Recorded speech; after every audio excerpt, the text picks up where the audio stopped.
Bon, on y va. Donc, combien coûte un bon serious game? Parce que combien coûte un serious game, c'est trop facile.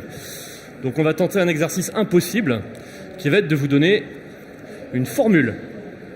Comme ça, vous pouvez vous-même calculer le prix d'un serious game. Ça, c'est l'objectif. On va voir à quel point on y arrive. Il devrait y avoir quelques embûches en chemin. Donc voilà, ne zappez pas pendant la pub. Alors, donc, Jérôme a déjà fait beaucoup de pubs en fait. Merci, c'est très gentil. C'est Cubus. Nous sommes une entreprise qui conçoit et développe des serious games. Effectivement, pionnier même en Europe, mais c'est non plus toujours pas enregistré sur Wikipédia. 2002, notre premier serious game, le mot serious game n'existait pas encore. Il est apparu en 2006-7 et en fait on a regardé en arrière, on a dit c'est déjà ce qu'on fait, on appelle ça du jeu d'entreprise, du business game. Donc on s'est spécialisé, on a continué. Aujourd'hui on a plus de 100 jeux. Alors beaucoup de gens doivent plus nous connaître, on était très actifs il y a 5 ans, on s'est un petit peu endormi, on était bien, on était au chaud, on se réveillait un petit peu. Aujourd'hui, ce qui nous différencie principalement des autres prestataires, c'est une approche technologique qui dit le jeu vidéo et le serious game, c'est pas la même chose. Il y a des différences. On va les aborder très rapidement justement parce que c'est des différences qui sont importantes pour calculer le coût. Et voilà, les deux différences, c'est qu'un joueur de serious game, il veut pas forcément jouer en fait. Donc c'est pas un joueur. Et puis dans un serious game, il y a un donneur d'ordre, quelqu'un qui est souvent responsable du contenu expert qu'il y a dedans, alors que dans un jeu vidéo classique, le studio fait le jeu pour lui-même. Donc c'est pas pareil. Pour ceux que ça intéresse, on est à Nantes et à Paris. On a pas mal gagné de trophées, alors ça s'arrête en 2012-2013 parce que Serious Game Expo et Virtuos, ça s'est fini à ce moment-là. Donc petit message à Learning Technology, refaites des awards, c'est sympa, on aime bien soumettre. On a eu 11 nominations, on a gagné 8 prix. On est assez fiers de ça. Aujourd'hui, on fait beaucoup de RH, donc ça c'est un petit peu des images de ce qu'on fait en ce moment. On fait aussi des trucs un peu bizarres, ça c'est pour CGI, c'est un escape game. Voilà. On va voir après des exemples pour calculer le prix. Ça sert à recruter leurs stagiaires. Et on fait des trucs vraiment très bizarres pour la région Bretagne sur les thématiques européennes. C'est les créatures fantastiques se sont échappées. Donc il y a le monstre du Loch Ness, le Yeti, tout ça. Il faut le courir après, les retrouver. C'est pour les collèges-lycées. On est assez générique en termes de domaine d'activité. En ce moment, ce qu'on fait beaucoup aussi avec nos technologies de personnages, c'est des chatbots ou des présentateurs. Voilà. Allez, c'est fini pour la pub. Les bases. Juste pour être sûr, parce qu'il faut quand même qu'on sache de quoi on parle. À quoi sert un serious game ? Ça, c'est une bonne question aussi. J'ai également fait une conférence là-dessus. Ça sert à simplifier, c'est ma définition, au maximum la transmission d'un message. Donc le rendre plus agréable, le rendre plus facile, le rendre plus compréhensible. Et quand on parle de transmission du message, ça peut être dans les deux sens. Il y a des serious games qui descendent un message vers le joueur. Il y a également des serious games qui remontent un message du joueur vers le jeu. Et donc en fait, on va jouer sur la psychologie motivationnelle. C'est des mots barbares, mais on aime bien le dire. Globalement, remplacer un travail par un loisir. Il y a 5 fonctions dans un serious game. En fait, ça fait beaucoup de choses un serious game. Donc quand on veut calculer le coût d'un serious game, il faut déjà savoir ce qu'on veut faire avec son serious game. La première fonction, apprendre. Donc on est sur learning technology. On est vraiment sur une fonction d'apprentissage forte. Mais il y a aussi comprendre. Comprendre, c'est quand on va vouloir sensibiliser à une notion. Par exemple, fumer-tu, c'est 2 mots. Ça s'apprend très très vite. Mais pour le comprendre, c'est beaucoup plus long. On va avoir la motivation, la spécialité de Jérôme sur tout ce qui est gamification. On va avoir la promotion et on va avoir évidemment l'évaluation, l'assessment. C'est souvent là qu'on remonte un message. Alors vous voyez, il y a mon email en bas, je vous vois tous prendre plein de photos. Il va y avoir plein de petits slides marrants comme ça. Envoyez-moi un mail, je vous envoie les slides, ce sera super facile. Ça, c'est un exemple d'un serious game plutôt axé formation, donc beaucoup d'apprentissage, un peu de compréhension, souvent de la motivation pour dire ce que vous allez apprendre, il faut le mettre en pratique. Si le donneur d'ordre est plutôt honnête, il ne fait pas trop de promotion de lui-même dedans, puis quand même de l'évaluation pour savoir si ça a bien marché. Le modèle économique du serious game, c'est très important de le comprendre aussi. Il y a plusieurs façons de faire un serious game. La première, c'est de le faire faire. Nous, on aime bien puisque nous sommes des faiseurs de serious game, donc il y a quelqu'un qui arrive et qui nous demande de faire un serious game. C'est de ça dont je vais parler aujourd'hui en fait. C'est entre 10 000 et 200 000 euros. Voilà, ça y est, j'ai déjà répondu à la question. Combien coûte un serious game ? C'est très dépendant de la quantité de contenu et de la qualité souhaitée. Et c'est en fait justement là-dessus qu'on va essayer de baser. Mais il y a d'autres modèles. Il y a des serious games sur étagère. En fait, c'est le modèle probablement le plus efficace qui existe. Quand il y a un studio qui développe son propre serious game, qui le maintient année après année, qui améliore la qualité, qui fait ses propres statistiques dessus pour savoir ce qui marche pas. Vous avez des serious games très efficaces et c'est plutôt sain pour le studio de développement. il y a malheureusement peu de jeux prêts à l'emploi.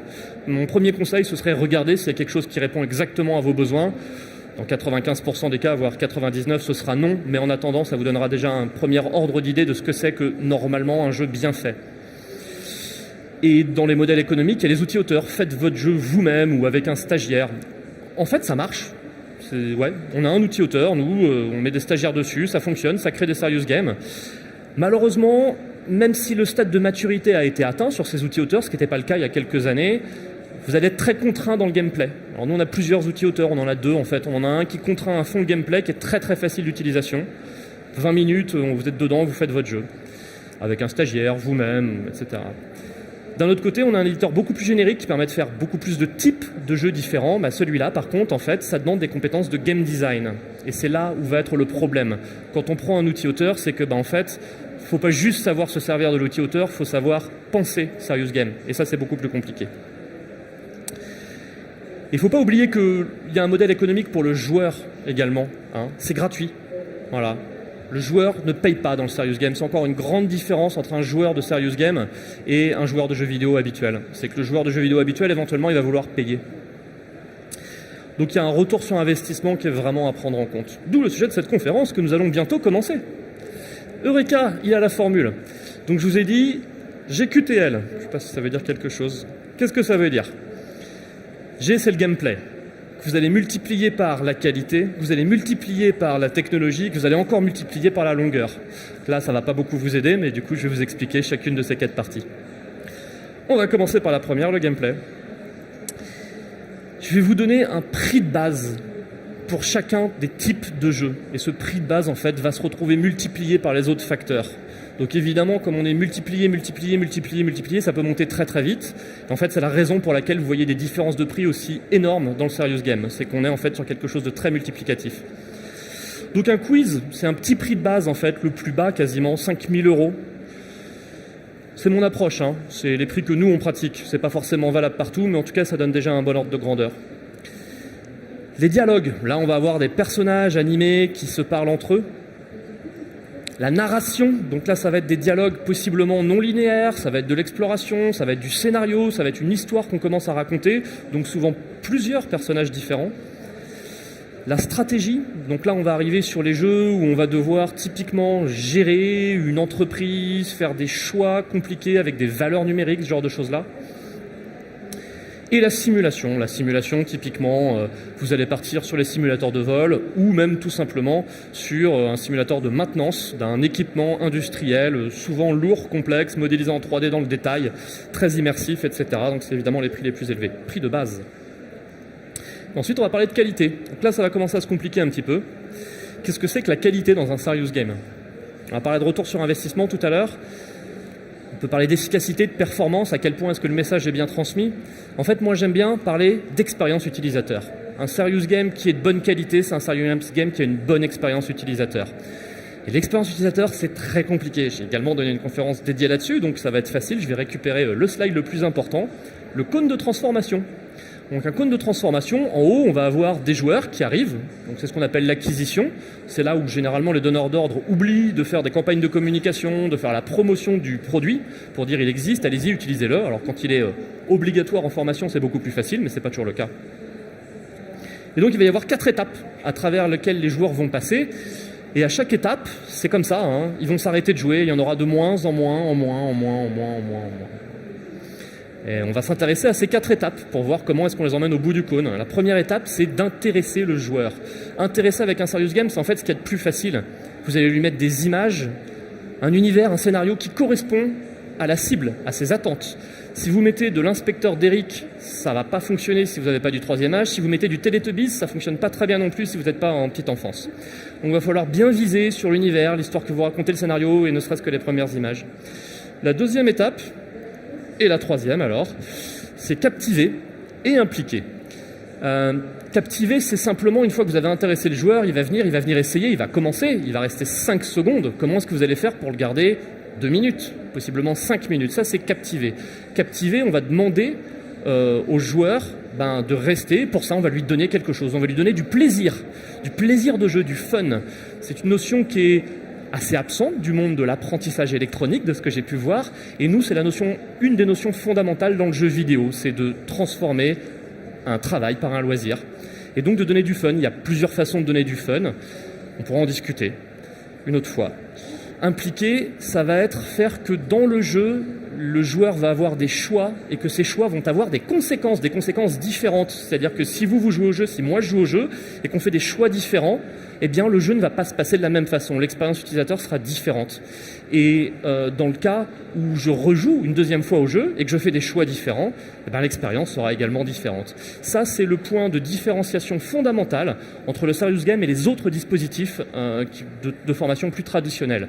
Cette liberté décisionnelle va complètement changer l'état d'esprit du joueur et si elle est bien amenée, progressivement, va impliquer le joueur dans son processus. Il va donc devenir acteur de son apprentissage, il va être impliqué. Et on arrive à la fin du cône de transformation, on va tranquillement pouvoir, maintenant que notre joueur, notre utilisateur est impliqué, transmettre le message, lui donner un message comme par exemple « fumez-tu ». Si on n'est pas passé par les étapes d'avant, je peux vous l'écrire, je peux vous le mettre en scène, je peux vous le mettre en situation, ça ne va pas imprimer. Il y a beaucoup de fumeurs dans la salle ? Aucun ? Ils n'osent pas lever la main. Tu fumes, Jérôme ? Et on n'oublie pas la prescription. La prescription, c'est qu'une fois que l'expérience est finie, eh bien vos joueurs, qui sont maintenant des joueurs convaincus, doivent en parler autour d'eux et remonter l'information à d'autres joueurs qui ne sont pas encore là et favoriser l'acquisition. Ce cône de transformation, c'est comme ça qu'un bon serious game doit fonctionner. Pour ça que ma conférence a un petit bon entre parenthèses. Alors on continue. La qualité, qu'est-ce que c'est ? En fait, on va simplement mettre une échelle de 1 à 4. Vous avez compris ce que c'est que la qualité. Maintenant, on va parler... À qualité 1, on va être un petit peu cheap, mais on va plutôt dire on a optimisé la qualité au moins cher. On a 10 minutes seulement. Il me reste 20 minutes. Ah, il me reste plus que 10 minutes. Parce que je me sentais large. Ou plutôt optimiser au moins cher. J'aime pas dire cheap, mais il y a des fois, il n'y a pas de budget, donc il va bien falloir se dire qu'on optimise au moins cher. C'est un choix décisionnel à prendre au début. On va avoir qualité 2, qualité 3, on va optimiser le rapport qualité-prix. On a fait des serious games à 1, on a fait des serious games à 2, 3, on a même fait des serious games à 4. Donc cher, disons plutôt optimisé pour la meilleure qualité. C'est-à-dire que à vous de décider à quel point la qualité, ce cône de transformation a du sens pour vous.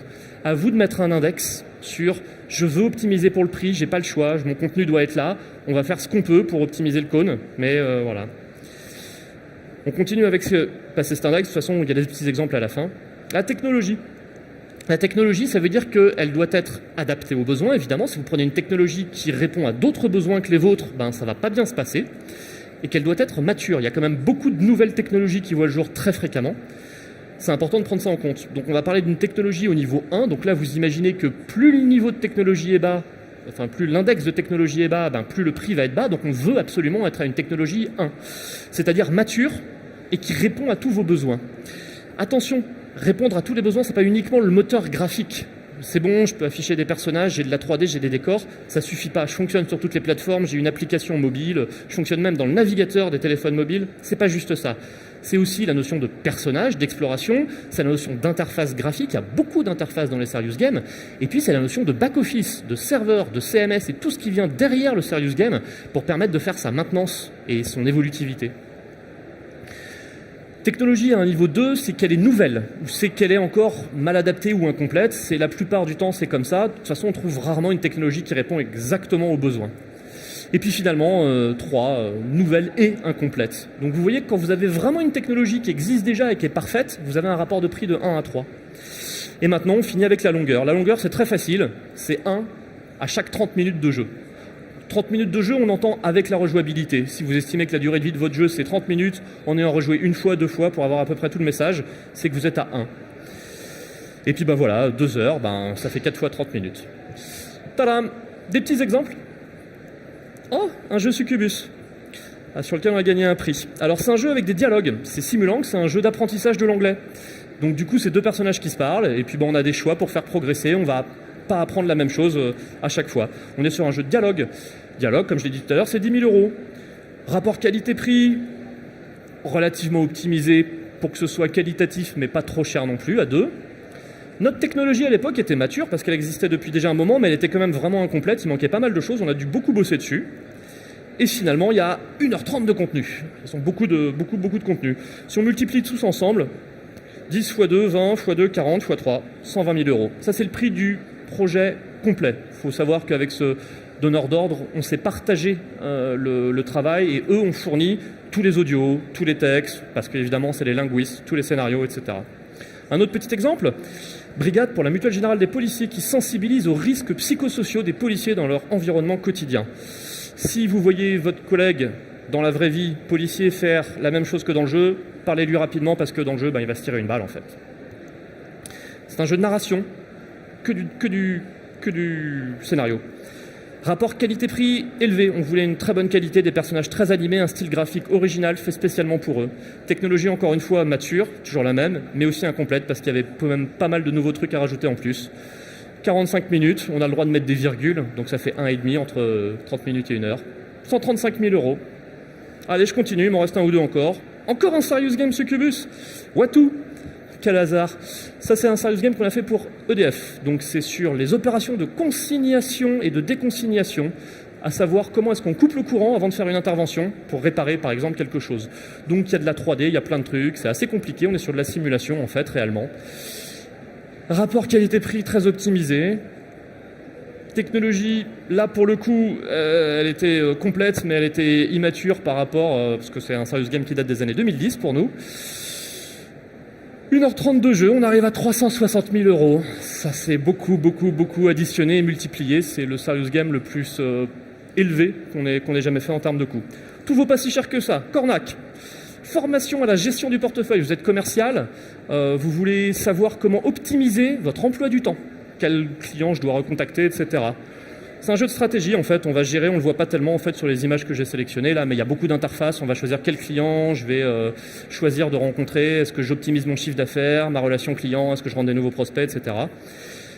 Rapport qualité-prix à 2. Technologie mature et complète, parce qu'au fil des ans, évidemment, on a quand même réussi à améliorer tout ça. 30 minutes de jeu, 50 000 euros hors taxe. Un petit dernier, deux petits derniers. Covea, ça c'est quelque chose qu'on est en train de produire en ce moment, donc c'est assez récent, et puis j'espère qu'on va gagner des prix avec aussi, peut-être un prix Learning Technology 2020 si jamais ils veulent le faire. C'est un jeu en fait basé sur de la narration, c'est beaucoup de dialogues, ce sont des entretiens de vente, donc vous êtes conseillé à la GMF et vous devez recevoir des clients et vous devez gérer au mieux et répondre à leurs attentes, ne pas oublier de leur poser les bonnes questions, etc. etc. Rapport qualité-prix assez haut, ils veulent une bonne qualité, ils veulent que les gens quand ils arrivent, ils disent « Waouh, c'est sympa, ça marche bien, c'est joli, c'est agréable ». Voilà, c'est quelque chose qu'on sait très bien faire depuis très longtemps, donc on a un index technique très faible à 1. Mais il y a quand même 1h30 de contenu, donc encore une fois, on multiplie tout ça ensemble. 15 x 3, 45, x 3, 135 000 euros. Ça marche vraiment bien, ma petite martingale. Et dernier exemple, parce que tout ne vaut pas plus que 100 000 euros.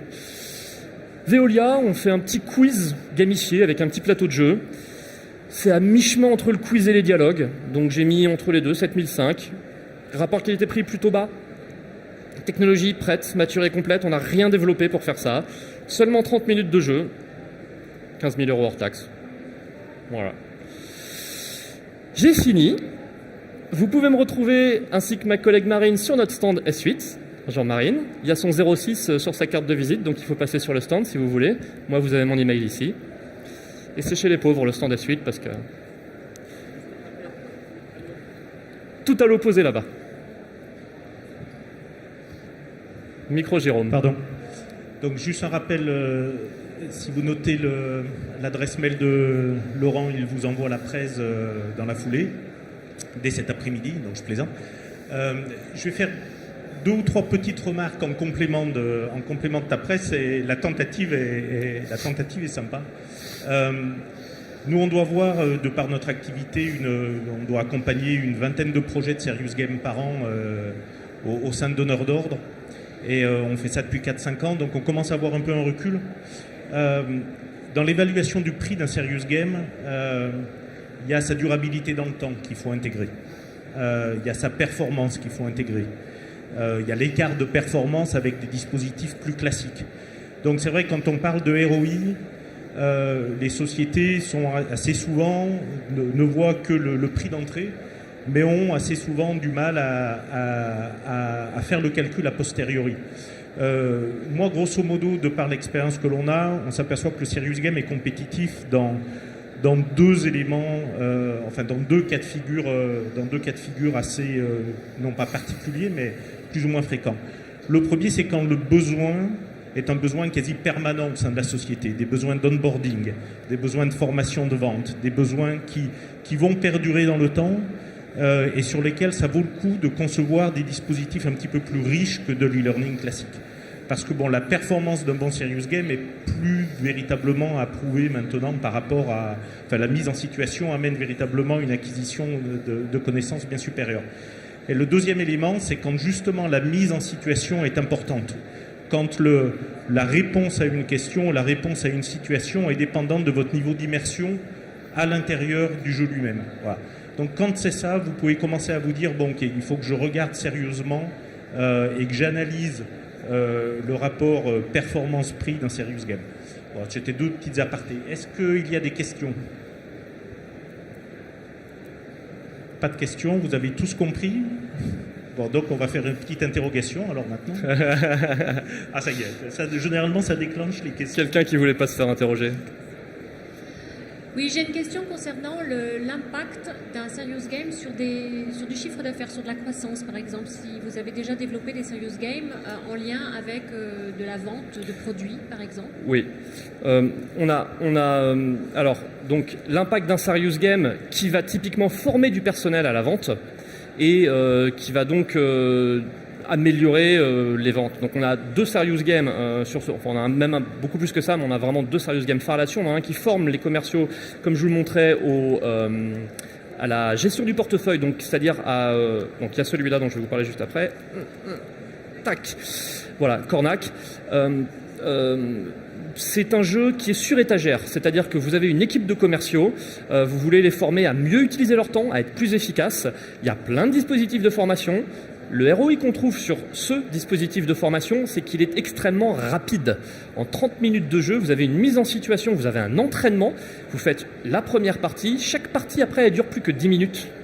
Donc généralement les gens ils font 2 parties et demie, d'où les 45 minutes, ah non j'ai mis 30 minutes, bon, c'est pour la première partie avec toute l'explication.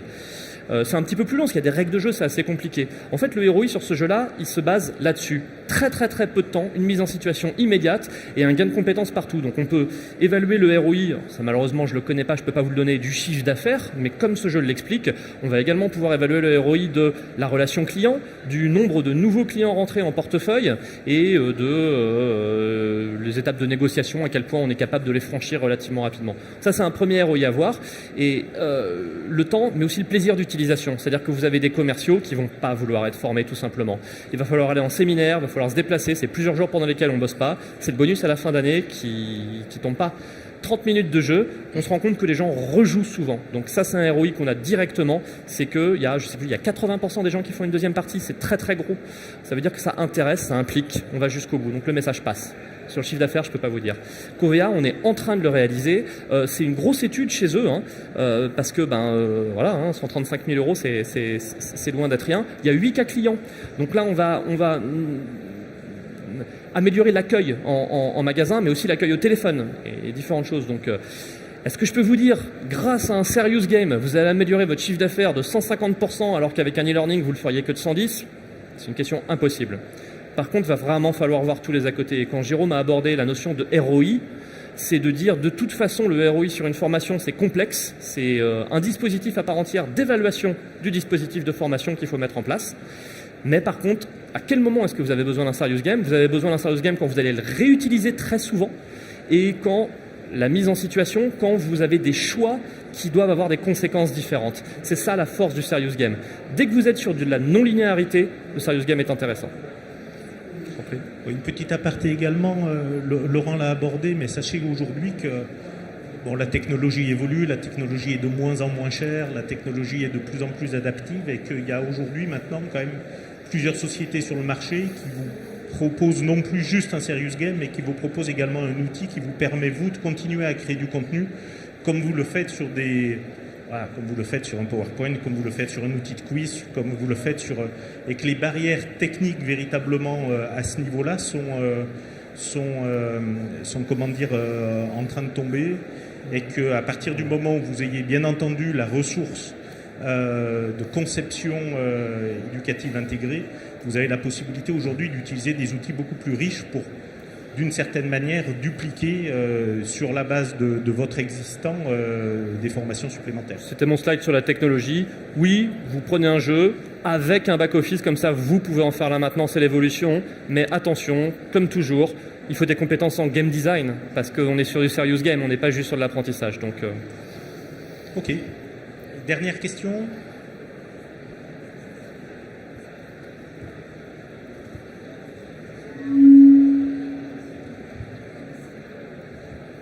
Bonjour, en fait j'aurais deux questions. D'abord, est-ce qu'il faut aussi tenir compte dans le contenu de formation, donc tout ce qui va être un peu plus pédagogique, et aussi là j'ai remarqué que vous basiez votre prix surtout essentiellement sur les quiz et la narration, donc comment évaluer aussi d'autres types de gameplay? je vous ai donné pas mal d'exemples. En fait, en termes de type de jeu, on était sur... Est-ce que je peux cliquer? Oui, quiz, dialogue, narration, stratégie, simulation. Donc je vous ai donné 5 types de jeux. On les retrouve dans les différents exemples que je vous ai donnés après. Ici, on a un serious game de dialogue. Ici, on a un serious game de narration. Ici, on a un serious game de simulation. Ici, on a un serious game de stratégie, etc. Donc voilà, ça a un prix de base différent. Et quelle était la première partie de votre question? Est-ce que ça inclut l'ingénierie pédagogique?